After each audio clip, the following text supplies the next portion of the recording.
Welcome to our quick tutorial on printing reports in Harvest Profit. Our pages have an export option in the upper right hand corner of each page. You can click the export drop down. You can choose a PDF, you can choose Excel, and this goes for any page.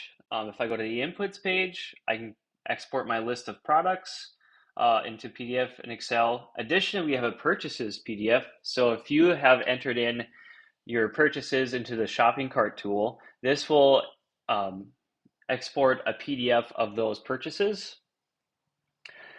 Additionally, if I go to my contracts, I can do a report for all of my contracts or just individual crops.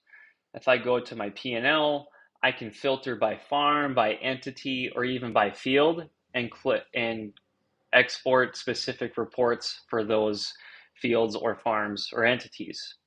If you have any questions on this, please contact support@harvestprofit.com. The other way to get hold of us is click on the Help button down at the bottom right-hand corner, click on the Ask tab, and send us an email from there. Thanks.